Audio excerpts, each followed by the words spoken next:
네, 3번은 해가 특수한 경우인데요. 두 가지를 봤었습니다. 이렇게 1차항, X항, Y항, 상수항, X항, Y항, 상수항이 이렇게 있는데 해가 어떨 때 특수해지냐면요. 이거의 비율이 같아서 X항의 비율과 Y항의 개수의 비율이 같아서 동시에 없어질 때 이제 특수한 일이 벌어지는데 그때 무슨 일이, 그러니까 1번 경우와 2번 경우가 있습니다.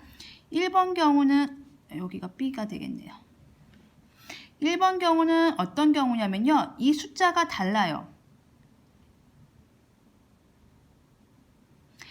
여기까지 그러니까 이게 같으면 두 식이 일치하는 거고요. 똑같은 식인 거고요.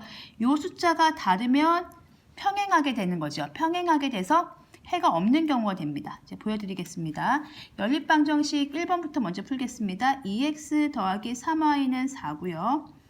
여기 6x 하는 순간 3배 됐다는 걸 느끼시고요. 9y 3배 됐죠? 4, 3, 12 3배 됐네요. 그걸 먼저 쓰시면서 느끼시면 좋겠어요. 그래서 x를 소거하려고 x를 일단 소거하기로 마음을 먹었습니다. x를 없애려고 위에다가 여기다가 곱하기 3을 해주는 거죠. 그래서 기억에다 곱하기 3을 했습니다. 그러면 어떻게 되냐면요.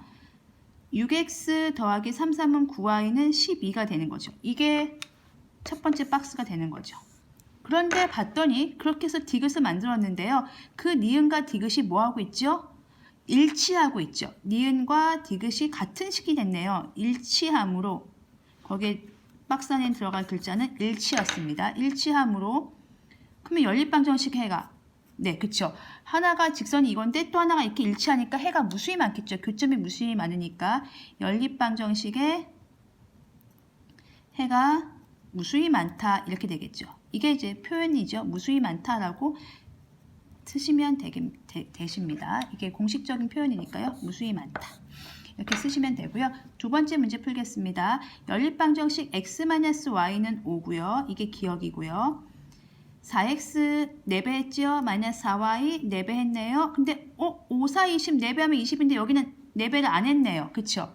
여기에서 누구를 소거할까요? x의 개수가 같아지도록, 즉 여기도 x를 소거하려고 마음을 먹은 거야. 같아지도록. 그러면 여기다가 얼마를 곱해야 돼요? 그렇죠. 기억에다 곱하기 4를 해야 되겠죠. 같아져야 되니까. 4x-4y는 20을 했어요. 그리고 이걸 디귿이라고 한 겁니다. 이게 박스에 들어가는 거죠. 그랬는데 니은과 디귿의 식을 비교하면 x, y의 개수는 같은데 뭐가 같지 않죠? 그렇죠. 상수항은 같지 않죠. 상수항은 같지 않으므로 식이 일치하지 않지요. 연립방정식에 해가 없습니다. 연립방정식에 해가 없다 이렇게 적으시면 돼요. 근데 왜 상수항이 같지 않아서 없을까요? 자, 보시면 알겠어요. 니은과 디귿을 소거하면 되거든요. 4x-4y는 7하고요.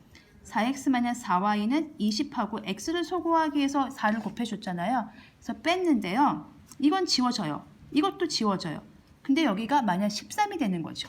0을 곱했는데 어떻게 마이너스 13이 되겠어요? 이런 수는 없잖아요. 불가능하잖아요. 그래서 이걸 만족하는 y값이 없기 때문에 해가 없다라고 쓰시면 되겠습니다. 이렇게 해서 개념 확인하기 풀었고요. 이제 다음에 문제 풀면서 또 다시 설명을 드리겠습니다.